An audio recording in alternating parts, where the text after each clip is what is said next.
Hello, this is our Chapter 10 lecture on investigations. Just a brief lecture. I'm still expecting you to read the chapter. Just wanted to touch on some key points here. So, the chapter starts off with what they refer to as retroactive investigations of past crimes by detectives. This involves essentially exactly what it's called. This is where detectives are stepping in and picking up cases that previously had been reported or sent to the detective's office and maybe weren't solved, and now it's been assigned to maybe perhaps a new detective, maybe one has retired, things along those lines. The difference is sometimes detectives are assigned to cases immediately when they occur. Within hours. So when they're talking about retroactive investigations of past crimes, that's what they're referring to. So a study was conducted by the Rand Corporation, and it found that a lot of detectives' time was spent unproductively. And so that had some ramifications in the detective world that you can read about in your textbook.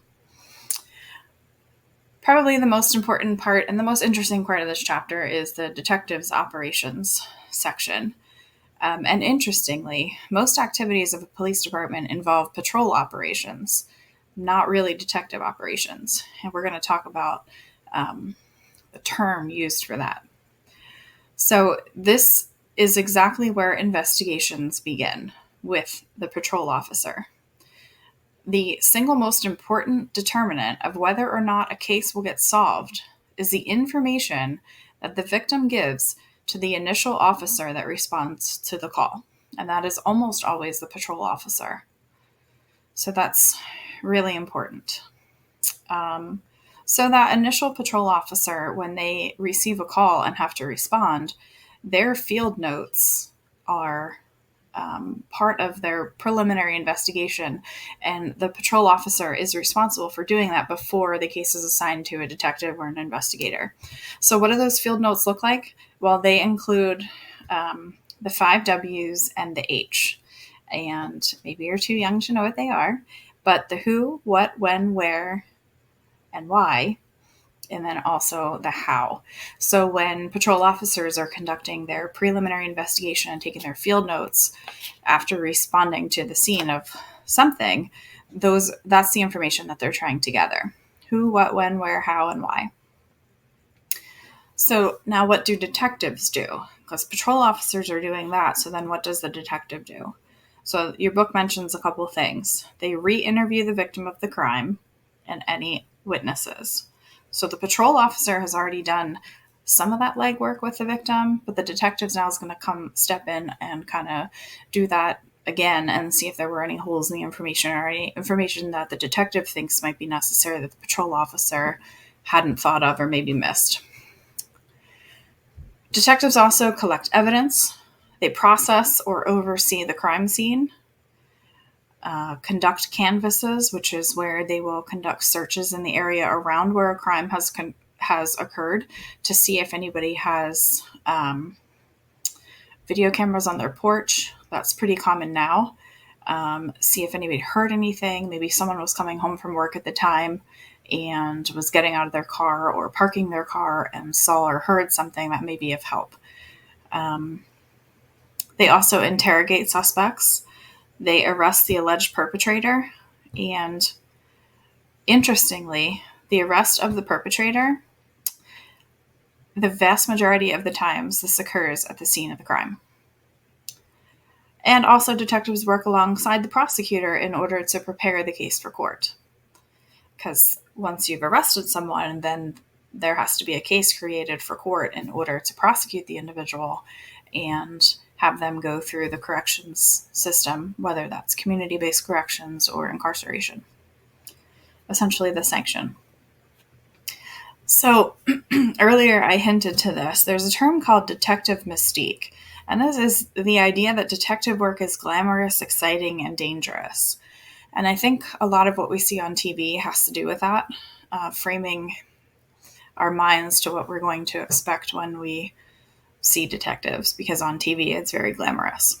In reality, though, detectives spend most of their time filling out reports, re-interviewing victims on the phone. So it's not as glamorous as we might think. Another section of your textbook talks about crime analysis and information management, which is an important piece in investigations for police.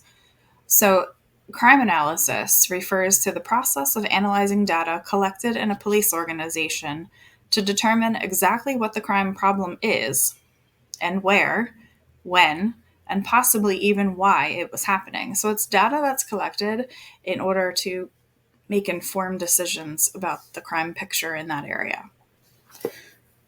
So, intelligence-led policing.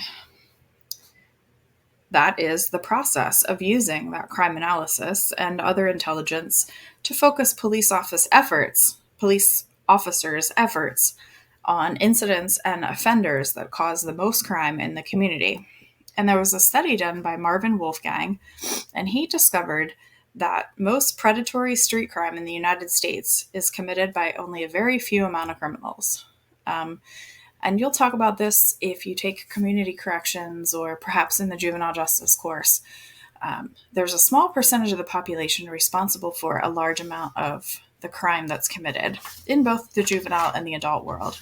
And so those individuals can really skew the crime picture for certain areas where people might think it's very dangerous. And that's not to say that it's not, but if one individual is responsible for a lot of that, it kind of changes the picture that people get. So, in addition to crime analysis, your book covers information management, multi-agency investigative task forces. Those are things such as human trafficking task forces, drug task forces, gun control units, things like that, very specialized units. Repeat offender programs, internet registries, GPS technology, smartphones and social media, surveillance cameras on both private and public property, cold case squads. Cold case squads have kind of reemerged, especially since the enhancements of DNA testing and sampling that's occurred over the last 2 decades. So cases are now being solved that 2 decades ago they didn't have the ability to do so. On the flip side of that, some people have found themselves in jail for very long periods of time, and then DNA samples have proven that they were innocent. And so there's been some ramifications from that too. There's also some proactive tactics that detectives utilize, such as undercover drug operations. And there's more that you can find in your textbook. I hope this helped you for this week, and have a good one.